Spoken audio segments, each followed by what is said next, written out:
Hello and welcome to topic 2, real analysis. In this topic, we're going to be looking at the properties of real functions and real series. Together with what we revised in topic 1, this will allow us to develop the analysis of complex functions and complex series later in the course. We'll be covering some important concepts like the differentiability of a function that, when extended to complex functions, will be shown to have some intriguing ramifications.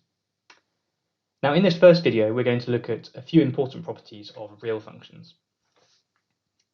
And here are the intended learning outcomes for this video. Now, most of this video covers key concepts, and the tools for testing these concepts will come in the later videos for the topic. As a result, for this video, you should be able to understand the limit of a function at a point, and you should be able to appreciate the definition of a derivative as a limit. In other words, function differentiability is defined in terms of the existence of a derivative. And with that, let's get started. This topic is about real analysis. So what is real analysis? Well, real analysis is the study of properties of series of real numbers, in other words, sums of real numbers, and of real functions.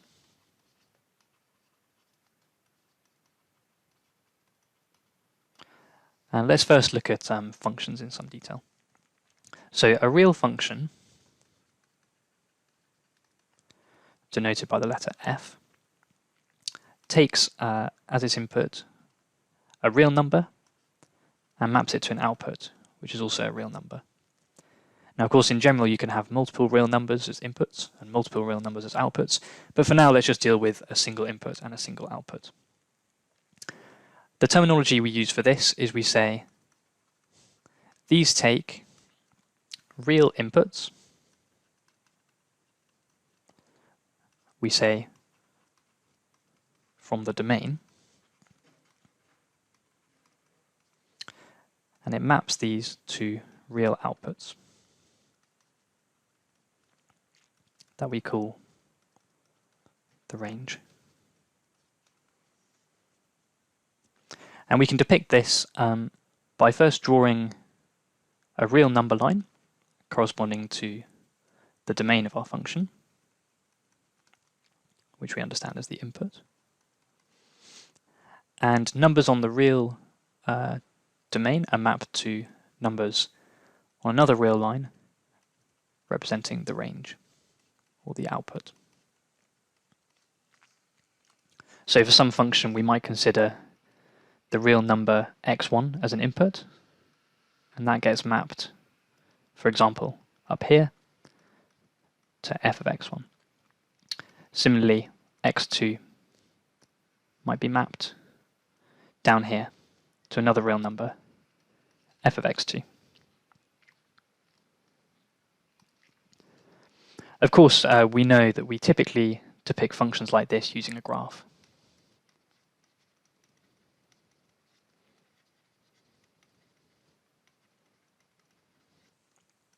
And it's particularly easy to do this for functions that have one input and one output. So let's draw some axes.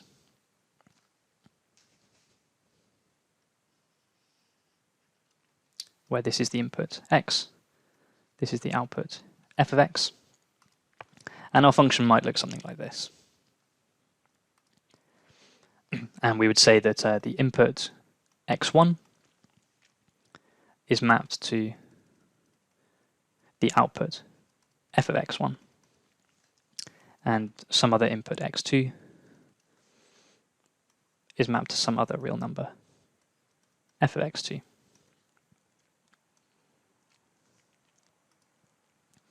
Now, the properties of functions and series that are studied in real analysis are things like, so properties studied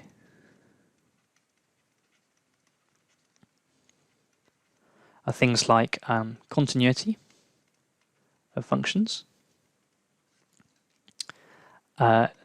limits of functions, and the limits and convergence, where limits can refer to functions or series, and then we're interested in the convergence of real series. And we're also interested in calculus of real functions, and that means things like differentiability and integrability.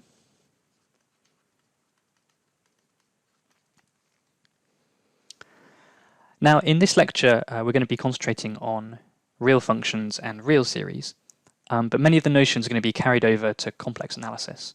And it turns out that things like differentiability leads to some really fascinating results when dealing with complex functions. So I'll just note that here we will deal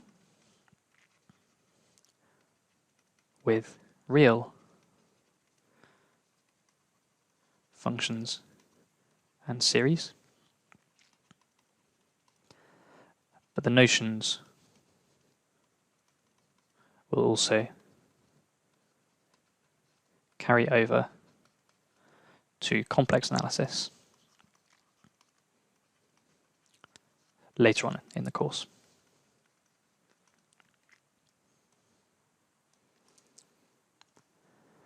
Let's first look at limits. So consider some real function.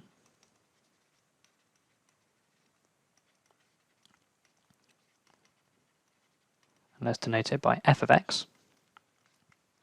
And let's assume that it's defined on an interval, so some range of input values that contain, the interval contains some input x naught. Now, the limit of f of x at this point x naught may be denoted by the number f naught if. Now, in what follows, I'm going to describe it in words and then give the corresponding mathematical symbol used for this kind of terminology. So the limit of f of x at the point x naught is the number f naught if, for all, we represent this by an upside down capital A, for all epsilon greater than 0, there exists, so backwards E, a positive number delta such that ST, such that the following holds. The distance between f of x and this real number f naught is less than epsilon if we choose some number x which is within delta of x naught. So I'm going to briefly describe what this means in words, and then we're going to carry on, and this will become clearer through some drawings. So this statement essentially says that you can give me some small number epsilon greater than 0, and I can always find an x which is close enough to x naught such that this statement on the left holds, such that the output of the function at the x that I've chosen is at least epsilon close to f naught. We then write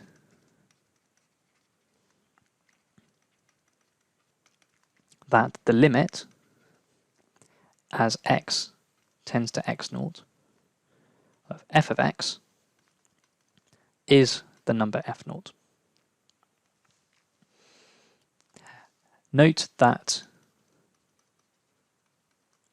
f of x naught itself need not be defined.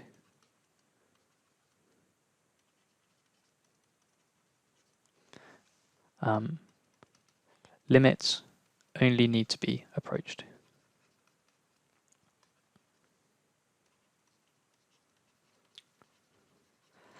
And this makes more sense if I give you an example.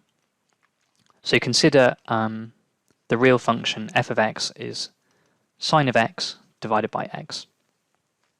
Now, as x tends to 0, it turns out that f of x tends to 1.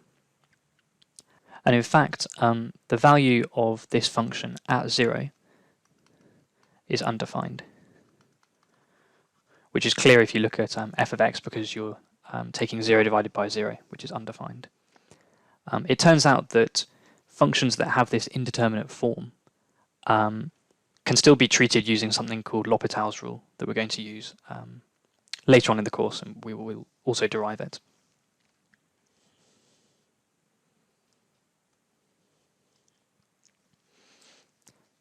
So returning to our expression defining what we mean by a limit, observe that the right-hand side, so naught, so x minus x naught, the modulus lies between 0 and delta. This means both, well, so the first case, we can imagine if x is greater than x naught, then this means naught less than x minus x naught less than delta. And that's easy to see, because if x is greater than x naught, then x minus x naught is positive, and we take the modulus of a positive number, which is just a positive number again, and so the modulus sign is redundant. The other possibility is if if x is less than x naught. Now, if x is less than x naught, then the quantity within the modulus sign, x minus x naught, is negative. The modulus of a negative number is the same as putting a minus sign in front of that negative number. So if we do that, we then obtain that naught x naught minus x is less than delta. We can get a bit more intuition about these by moving things around across the inequality sign. So we can rewrite this first one as x naught less than x. And this makes most sense if we start drawing the range of inputs. So this is our real number line. We have some point here, x naught. Maybe use a different color to make it a bit clearer. So we have some point x naught, and we have another point x naught plus delta, and we choose some x to lie in between those two limits. Now, crucially, what happens here is as delta decreases, x approaches x naught from the right on the number line. And we write this as the limit as x tends to x naught with a plus superscript, meaning from the right.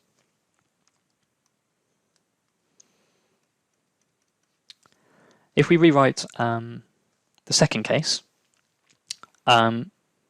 we can first of all subtract x naught from both sides.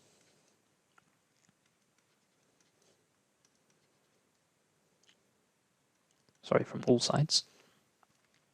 And then we can flip the sign, and then we also flip the inequality signs.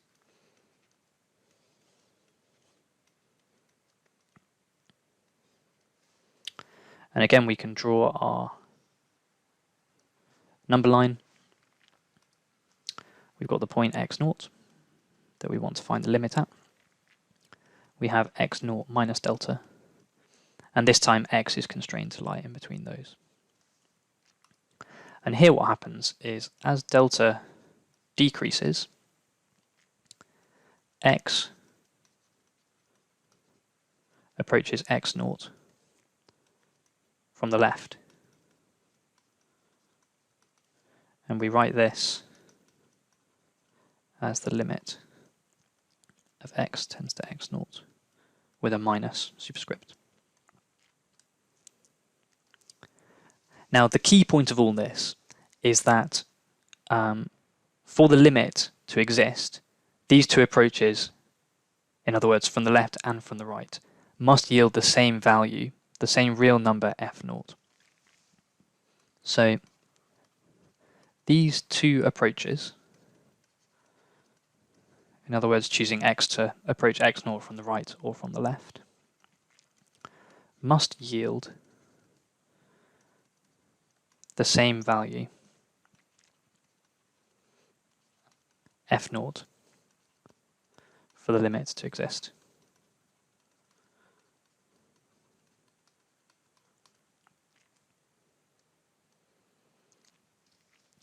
We can think of examples that have well-defined left and right limits, but do not have a limit defined at x naught itself. So for example, this function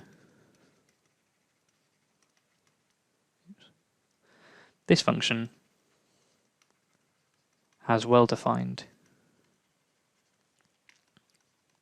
left and right limits. So let's give ourselves some axes, f of x and x. So call this point y minus, this point y plus. Now this function here, its limit as x, I should give a label on the x-axis, so there's some point x naught. Now the limit of this function as x tends to x naught from the right hand side is y plus, but its limit as x tends to x naught from the left hand side is y minus. Now clearly from the picture, y plus does not agree with y minus. Therefore the limits disagree at x naught. Hence the limit x tends to x naught of f of x is not well defined.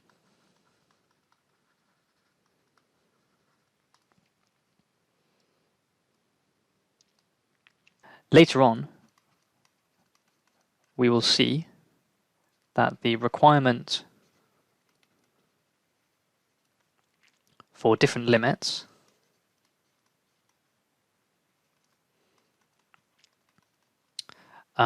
specifically directional derivatives to agree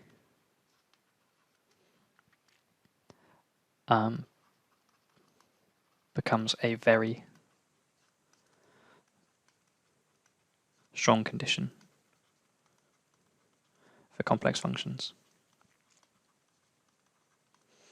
So we'll go through this in a lot more detail in a later topic, but briefly what it means is that for a complex function to have a well-defined derivative, the derivative must be independent of the direction in which you approach a particular point in the complex plane.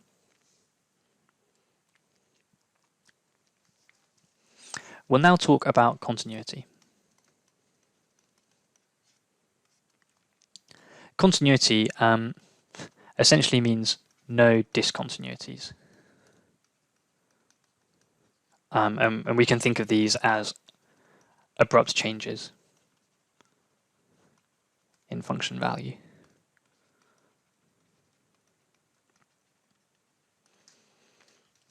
So we say that a function f is continuous if small changes in the input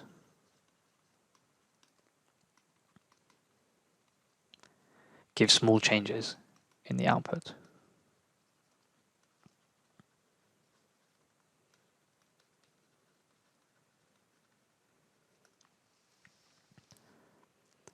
And we can use the mathematical notation from earlier. We say that for all delta f greater than 0, there exists some delta x also greater than 0, such that the distance between f of x plus delta x and f of x is less than our chosen delta f. And we can get a handle on this by, again, drawing a picture.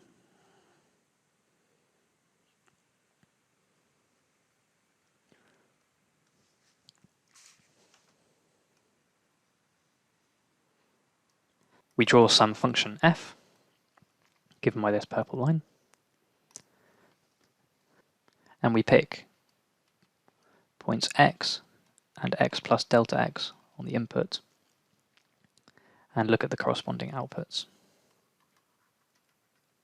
So this is f of x. This is f of x plus delta x. And we can also label this as delta f. And it's reasonably straightforward to see that this is essentially saying that some small change in the input, going from x to x plus delta x, causes some arbitrarily small change in the output. In other words, delta f.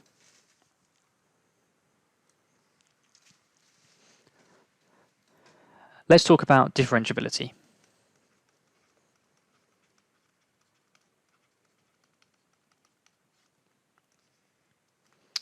The derivative of a real function f is a new function defined as the limit in this way: df by dx, this is the notation for the derivative, evaluated at some point x, also denoted as f prime of x, or f superscript 1. So it is defined as the limit, as delta x tends to 0, of the change in function value over the change in input value. We can write this as simply delta f by delta x with reference to the plot at the top of the page.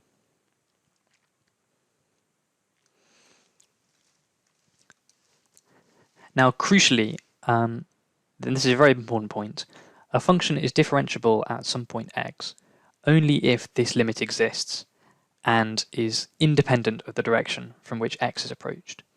So that's going back to our discussion a few minutes ago about what a limit to be well defined means. So I'm going to write that out.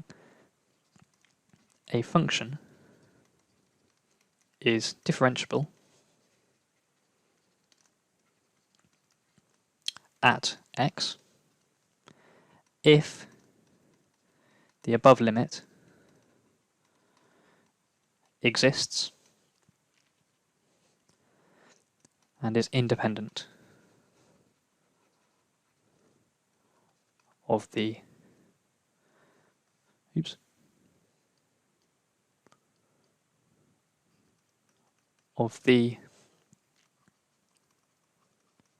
direction from which x is approached.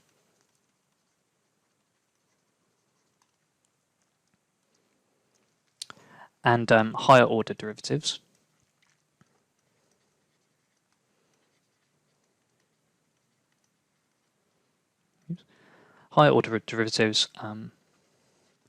may be defined in a similar way. So, for example, the second derivative of a function is obtained by substituting the first derivative into the limit at the top of the page here. Now, another important point is that differentiability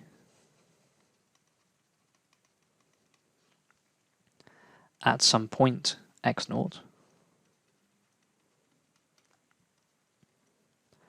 implies continuity.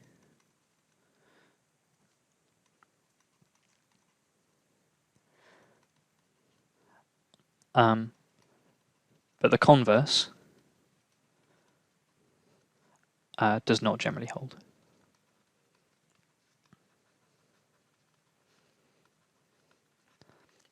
So in other words, continuity does not necessarily imply differentiability. And we can draw a very simple example to demonstrate that this is the case.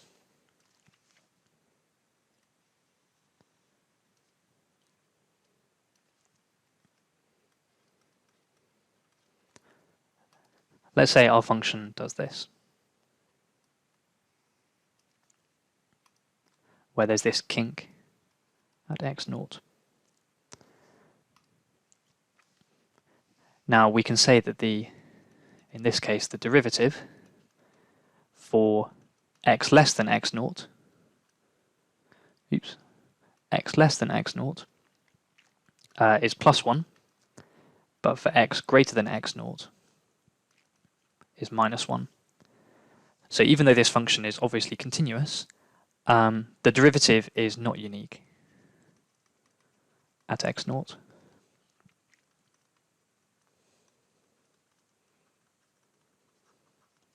And therefore this function is not differentiable at x0. We're finally going to quickly talk about integration. We'll have a lot more to say about this later when looking at integrals of complex functions. So there are several definitions of the integration of a function, but typically they look like the limit of a sum. So for example, we often write that the integral of f of x dx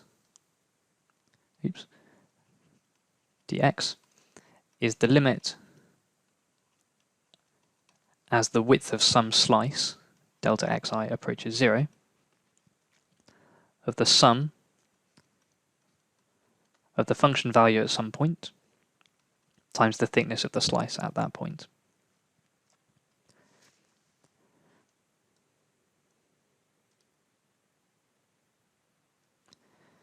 And again, a picture helps. So here is our f of x. Here is x. Our function might look something like this. And we might label the start of our integration range xa and the end xb. And then we start fitting in slices like this.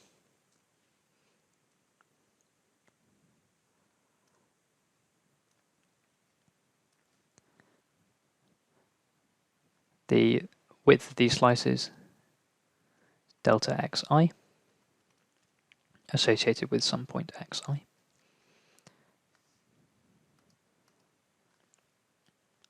And we write that the integration range xb minus xa is given by some of these slices. So the integral is defined as this sum as the thickness of these slices tends to 0. The last point I want to make is that for continuous real functions, f defined on the integration interval xa, xb. So for real functions defined on this interval, the fundamental theorem of calculus, another grand name, says the integral from xa to xb of f of x dx is given by some function capital F at xb minus its value at xa,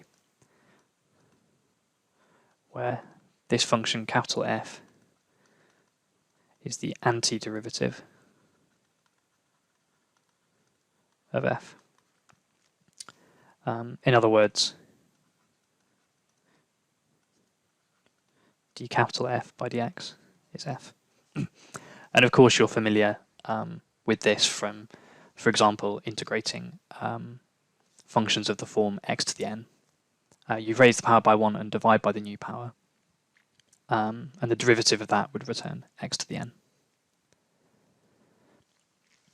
So to recap for this first video of topic 2, real analysis, we've looked at some properties of real functions like limits, continuity, and their calculus, so in particular differentiation and integration of real functions. Thanks for listening, and next up is part 2 of real analysis.